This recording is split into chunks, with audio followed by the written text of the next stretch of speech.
എന്തെങ്കിലും പൊട്ടിത്തെറിക്കുന്നുണ്ടോ? ഇല്ല. ഇതെപ്പോഴാ പൊട്ടിത്തെറിക്കുക? ഇതെപ്പോഴായിരിക്കും പൊട്ടിത്തെറിക്കുക? ഗ്യാസ് ഇങ്ങനെ നമ്മൾ പൊക്കിയെടുത്തെന്ന് പറഞ്ഞാൽ എടുത്തു വെളിയിലിട്ടെന്ന് പറഞ്ഞാൽ ഒരിക്കലും ഇത് പൊട്ടിത്തെറിക്കില്ല. ഇതെപ്പോഴായിരിക്കും പൊട്ടി? യാതറിയാം നമ്മൾ ഇതെപ്പോഴാണ് പൊട്ടിത്തെറിക്കുക? ഇതെപ്പോഴായിരിക്കും പൊട്ടിത്തെറിക്കുക? ഈ സിലിണ്ടർ എപ്പോഴും വേണോ പൊട്ടിത്തെറിക്കാൻ. ഒരു കാരണവശാലും സിലിണ്ടറിന്റെ അകത്തോട്ട് തീ പോയി പൊട്ടിത്തെറിക്കത്തില്ല. മനസ്സിലായോ? നമ്മൾ അമിട്ട് വെക്കുന്ന പോലെ തീ അകത്തോട്ട് പോയി പൊട്ടിത്തെറിക്കൂല.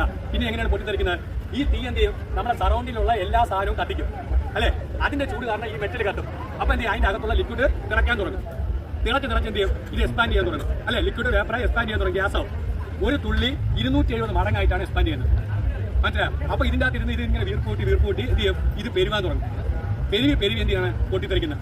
നമ്മൾ ബലൂണ് പൊട്ടുന്ന പോലെ. അപ്പൊ അത്രയും സമയം കിട്ടും നമുക്ക്. അതുകൊണ്ട് തീ കണ്ടുടനെ എടുത്ത് ചാടി ഓടരുത്. അണയ്ക്കാനായിട്ട് നോക്കണം. എങ്കിൽ നമുക്ക് ആ വീട്ടിൽ തന്നെ കിടക്കാം. അല്ലെങ്കിൽ വാടക വീട്ടിൽ തപ്പി പോകേണ്ടി വരും. മൊത്തം കത്തി തീരും.